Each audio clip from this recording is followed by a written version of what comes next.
Everybody, welcome into this Sunday version of the Fireside Chats. Today I'm going to be talking about some topics related to social and philosophical and religious movements going on in the 1830s and 40s. I know we're going to take a break from the Mexican-American War, and we'll come back to that on Tuesday. But before I get into the meat of the matter here, I want to go over just two things real quick. The first is I decided I wanted to give you guys an opportunity to boost your grades a bit with a short 5-question reading quiz that's going to come directly off of this video. So if you watch the video, take a few notes, get the gist of things, you should do fine on tomorrow's reading quiz. Actually, I have three things. The second thing is we're going to do a big group activity outside tomorrow based on this video as well. So really going to make sure you guys get the gist of the video, and we'll reinforce that with a nice group activity. So when you guys come in tomorrow, we'll have the quiz right away. It shouldn't take more than 5 minutes. And then we're going to go outside for the remainder of class and have a nice activity. Hopefully the weather will be good, and if not, we'll just adjust and do it inside. And then the third thing is you may notice the gear. I've got the ASU jacket, the ASU hat. Some of you, and especially Courtney, were giving me a lot of trouble on Friday about the fact that U of A was going to bear down and beat the Sun Devils, but that didn't happen, so what can I say? Fork 'em. But moving into the real issue today, we're going to start with the topic that we're actually going to do outside, and that is transcendentalism. Now, you may have come across this at some point already in your Honors Lit course or AP Lit course this year, but transcendentalism is an important development that hits the United States in the 1830s and 40s, and it's sort of a combination of everything we're going to be talking about today. There's some religion mixed in with transcendentalism. Some of the early transcendentalists were actually a version of Protestantism called Unitarianism. Unitarianism. And that was the idea that rather than having the trilogy, the Trinity that most Christians believe in, there was just one God. There was no belief in the three entities of the Holy Trinity. So Unitarians believe in just one God, one being, and that is what distinguished them. And the Unitarianism actually kickstarted the movement of transcendentalism, which eventually sort of molded itself into mostly a philosophical and literary movement that swept through the United States in the 1830s, 40s, and 50s. And transcendentalism, some of the key principles that you recognize in transcendentalist work, there was a heavy belief that people are inherently good. The Great Awakening and the Second Great Awakening, a big premise of those two religious movements in the United States was to root out evil and to get sinners to return to the churches. But with transcendentalism, there was this inherent belief that all people are good, and that within nature, people should be able to live freely and live a good life. And so transcendentalism promoted sort of the beauty, the harmony, the goodness, the inherent goodness that people have living within nature. So that's one of the main points that you want to get down about transcendentalism, is this inherent goodness within people and within nature. And speaking of nature, transcendentalism focused very heavily on the relationship between human beings and the environment they live in. Many of the transcendentalist writers that we'll be talking about tomorrow, and you'll get a sense of this when you read their works, there was a great focus on nature, and many of the great transcendentalist works commentate, or they write poetry or short stories where nature is such a central focus. Another key characteristic, so the third one that we're mentioning here, is self-reliance. Transcendentalism believed heavily on self-reliance, that people should do and commit themselves with as little help from possible outside from outside factors in society. So really impressing upon people this idea of self-reliance, that you should take care of yourself, that you should do for yourself first. And self-reliance was unquestionably one of the most important aspects of transcendentalism. So the three issues, just to recap them real quick. There was the tie-in to Unitarianism, that a Protestant belief, a religious belief. There was then the focus on the inherent goodness of people, and that's also worked in with the beauty of nature. And then the third thing was the idea of self-reliance. Now, we are going to focus on some of the key people that really emerge as great transcendentalist writers. Again, transcendentalism is a heavily studied literary movement that eventually, it generated a great deal of some famous works that we'll be reading. And really, if there's one name that you must just absolutely know when it comes to transcendental. Actually, I should say two names. Ralph Waldo Emerson. He's really one of the first transcendentalists to start promoting these new ideas in writing. Ralph Waldo Emerson. And the other is Henry David Thoreau. Of all the transcendentalists that you guys are most likely to see passages from on tests, it would be either Ralph Waldo Emerson or Henry David Thoreau. But we'll be reading some others like Margaret Fuller, for example, Samuel Longfellow. So these are some pretty important literary people in the United States around this time period of the 1830s and 40s. And don't be surprised if you guys see those, not just in my class, but other classes as well. So we'll do some more on transcendentalism tomorrow. Now, another movement that I'll be talking about here that has a lot to do with transcendentalism was the Brook Farm movement, or the Brook Farm community. The Brook Farm community idea was actually, it stemmed from transcendentalism. So some core transcendentalists that were writing and philosophizing in the 1830s and 40s began to actually build themselves a utopian community just outside of Boston, Massachusetts. And the husband-wife team that spearheaded this Brook Farm movement, or this Brook Farm community, were George and Sophia Ripley, the Ripleys. Believe it or not, you like that one? Believe it or not, the Brook Farm community was actually this utopian experiment, an attempt to build this quintessential, perfect, ideal community based upon transcendentalist beliefs. It drew in a number of the great transcendentalist writers who came and lived on this community just outside of Boston. It was based on not only transcendentalism, but Unitarian Protestant beliefs. And at the Brook Farm community had all sorts of things happening. You had schools for children, you had a church, you had communities, you had great writers like Nathaniel Hawthorne, for example, who would go on to write the Scarlet Letter, lived briefly at the Brook Farm, although Hawthorne would later go on to criticize Brook Farm. The community itself, it didn't really last all that long because, again, if you know anything about utopian societies, I mean, they're more or less pretty impossible. And by 1849, the Brook Farm community had actually all but dissipated. And people looked very skeptically at the Brook Farm community for what they were doing, retreating into nature, away from society to build their own society. And ultimately, it ran into financial trouble and declined. But I have seen many questions in the past about Brook Farm. And, one thing to keep in mind, all these topics I'll be talking about. So transcendentalism and the Brook Farm are the two we've covered so far.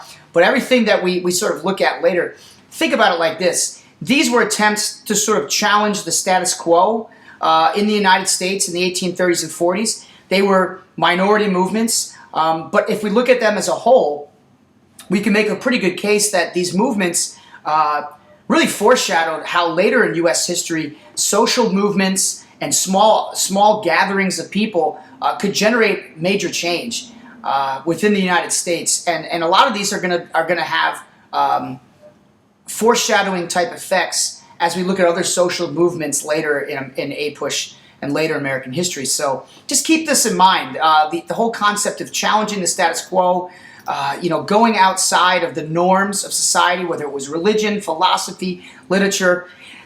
And speaking of going outside the norms, wow, wait till you hear about these guys. Okay. The next group that we're going to talk about was a community of people known as the Oneida community. Now, the Oneidas were based in upstate New York, not too far really from actually where I grew up, a little bit western New York. And the Oneida community had this belief, this core belief that was promoted by their leader, John Humphrey Nozes. John Humphrey Nozes. But Nozes and the Oneida believers, the Oneida community believers, theorized that Jesus had already returned to earth, and that was one of their like defining beliefs. But what the Oneidas are best remembered for in U.S. history, talk about challenging the status quo.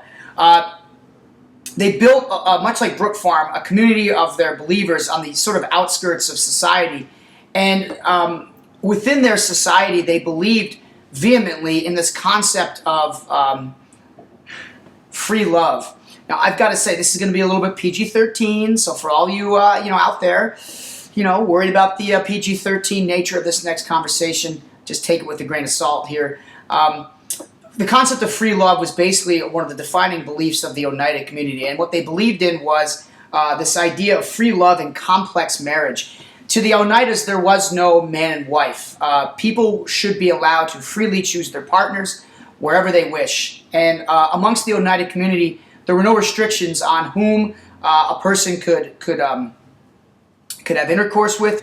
And this concept of free love was really what set the Oneida community apart and made them pretty much a target, for where in upstate New York they lived.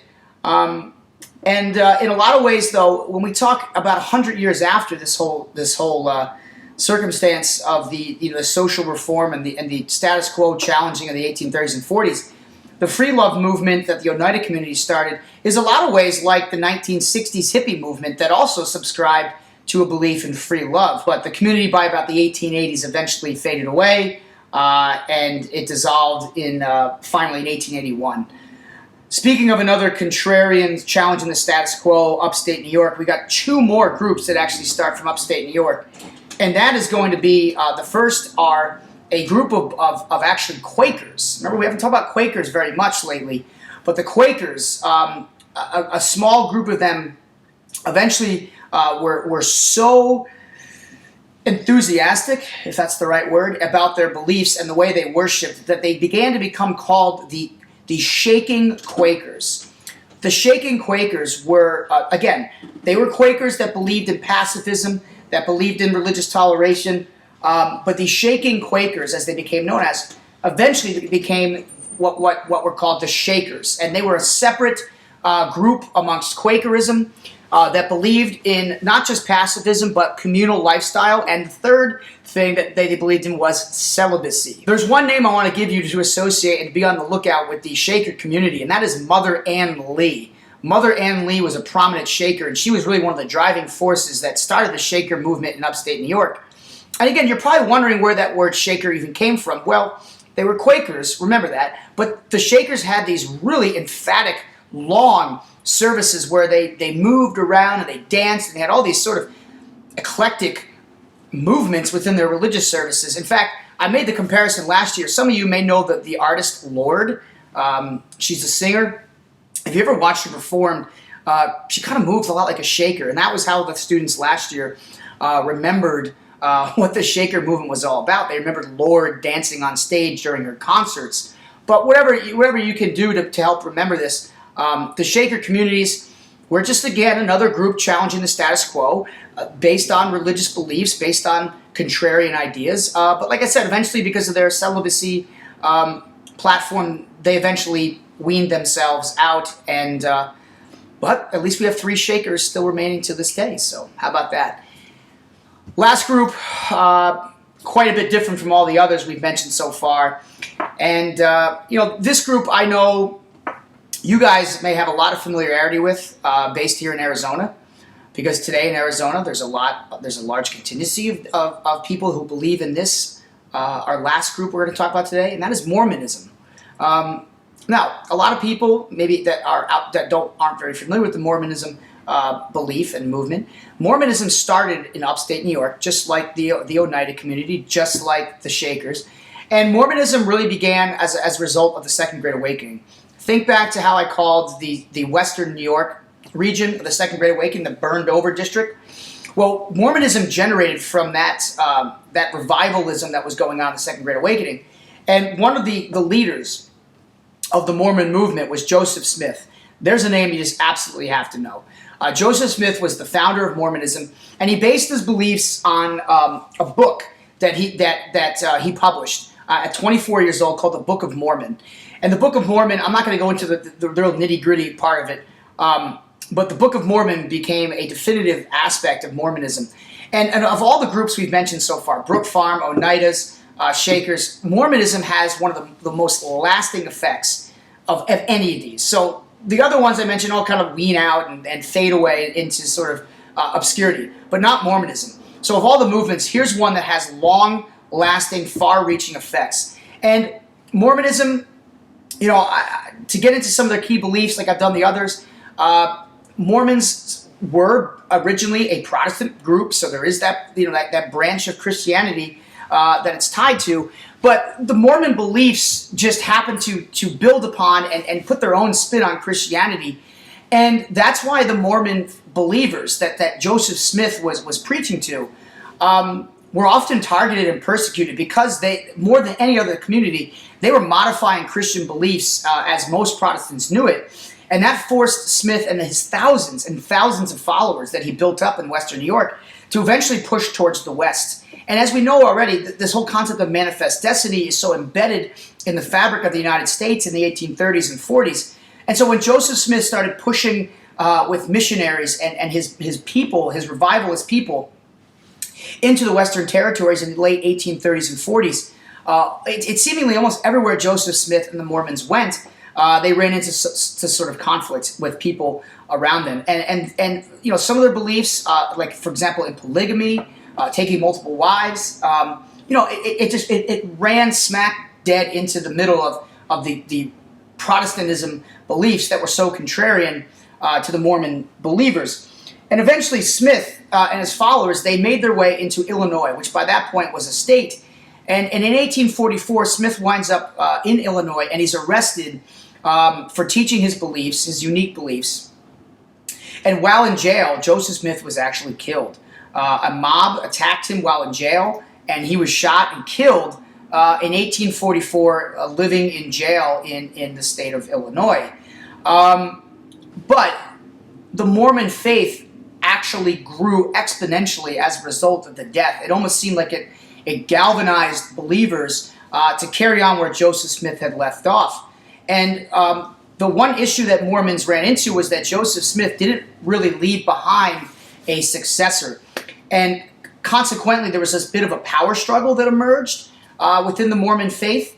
But eventually, the Mormon believers began to keep going west, and they eventually landed in the mostly unsettled Utah territory, which Utah had not become a state yet. But eventually, after the United States gained that territory from the Treaty of Guadalupe Hidalgo, Mormons now had a very strong community living in the Utah territory, which is why today still that Utah is one of the home bases of Mormonism. But at the same time, Smith's successor, the guy who eventually emerged, the last name you need to know here today is a man named Brigham Young. And Brigham Young went on to continue the Mormonism beliefs, but he actually started his own church based on Mormon beliefs, which is the Church of Latter-day Saints, or as we know it, the LDS Church. And so Brigham Young helped build this community, this new church based on Mormon beliefs. There is a differentiation, and I'm not going to go into the details of that. That's not something you guys need to know for the APUSH exam or anything, but there are some distinctions between Mormonism and the LDS movement. But regardless, Mormonism today is a faith, and the LDS Church has millions of followers. And so the legacy of Joseph Smith and people like Brigham Young from this era of challenging the status quo, this era of going against conventional beliefs, you know, this is one movement that has the longest reaching effects. So I threw a lot at you guys. I know you can handle it here. I know it's a longer video, but the reading quiz, like I said, tomorrow will be very short. I'll ask one question per movement, so that means Transcendentalism, Brook Farm, Oneidas, Shakers, and eventually the Mormon movement. So I'll ask one question per each, maybe throw a bonus in there or something like that. And then we're going to do our little mini unit on Transcendentalism. We'll finish the week Tuesday with a slam dunk on the effects of the Treaty of Guadalupe Hidalgo. So enjoy the rest of your guys' Sundays. I hope you liked this video. Homer says goodbye. He's sleeping through the whole thing. I hope you aren't at home. And remember, the past shapes the future. Take care.